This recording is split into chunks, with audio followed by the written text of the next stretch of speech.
It was my first job. I was only 16, working at a local pizza joint.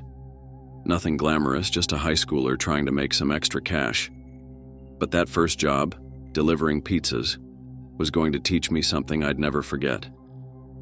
I had just finished my shift and it was a late-night delivery. The clock on the wall said 11:45 p.m. The restaurant was quiet, and the city had started to settle into its nighttime rhythm. I was nervous, as I always was, driving around unfamiliar streets trying to find my way around the neighborhood. But this time, it was different. I got a call from the manager just as I was about to leave the restaurant. "You're heading out to Woodbridge Avenue tonight. Big order, $30 tip if you make it fast." It wasn't a big deal, I thought. A tip that size was a nice bonus for a slow night. But I had no idea what I was really walking into. The road leading to Woodbridge Avenue was long and winding, deep into the outskirts of town. The trees along the road stood tall and dense, casting dark shadows across the road in the dim light. It felt like I was leaving the town behind, as the city lights faded and the street lights became sparse. At first, I thought I had missed the house.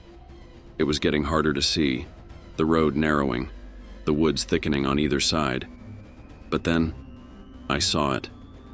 A large, old-looking house at the end of a long driveway. It was the kind of place you only read about in horror stories. Isolated, dark, and looming in the middle of nowhere. I parked in front of the house and turned off the car. The wind rustled the leaves around me. But there was something else too. An eerie quiet that settled over the entire area. The house seemed to stare back at me, its windows like dark, empty eyes. But I had a job to do, and I wasn't going to let my nerves get in the way. I grabbed the pizza bag and walked up to the front door. It was wide open. Not just a crack, but wide open, almost as if someone was expecting me. No porch light, just the glow of the dimly lit entryway. At that moment, I should have turned around, gotten back in my car, and driven away. But I didn't. I was young, naive, and eager to make a good impression, so I stepped inside. I called out, "Hello? Pizza delivery." The silence that followed was unnerving. I stood there for a few moments, wondering if anyone was home, or if I had made a mistake. The house felt too quiet. It was as if the silence was suffocating, pressing in from every direction. I took a step forward, calling out again, "Pizza delivery." That's when I heard the voice. It wasn't coming from anywhere near me, but from the far side of the kitchen. It was a deep, gravelly voice, almost like it was coming from the walls themselves. "Come in. It's all ready." I froze. The voice was unmistakable, but there was something about it. Something unnatural, as if it wasn't coming from a person at all. I waited for a response, but nothing came. I looked around the kitchen. Empty. The lights were flickering, but no one was there. The voice had just invited me inside, like it had expected me. I stood there for a moment, debating whether to leave. But before I could move, I heard it again. This time from somewhere deeper inside the house, from a room I couldn't see. "Come to me. Bring the food.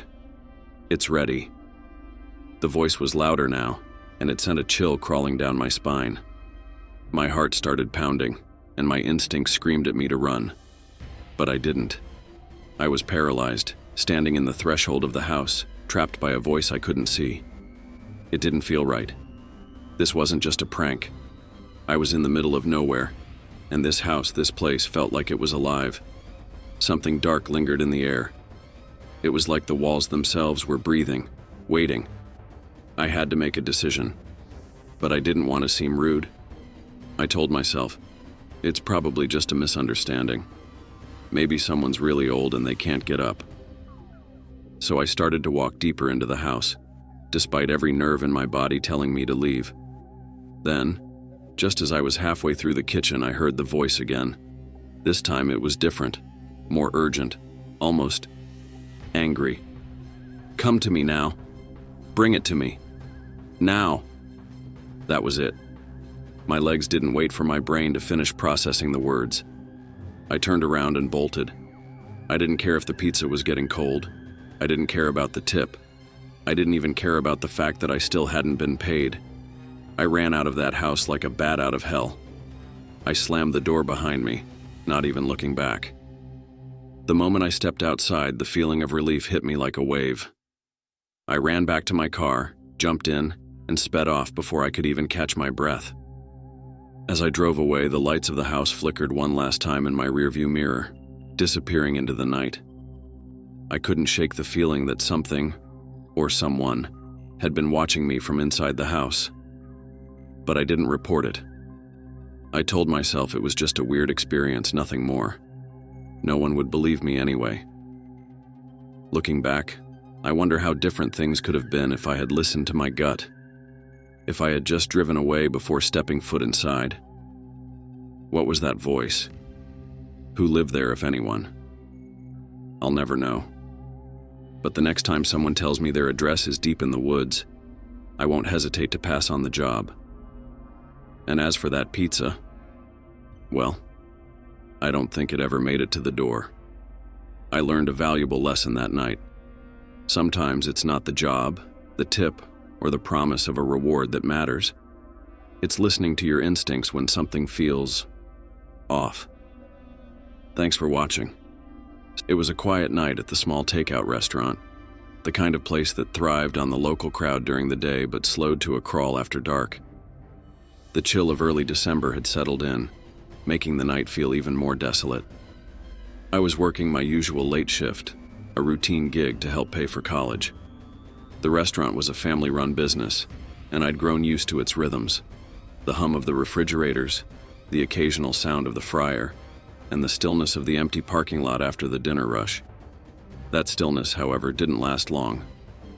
It was sometime past 10 p.m. when I first noticed the car, a gray sedan, parked just at the edge of the lot. The headlights were on, but the engine wasn't running.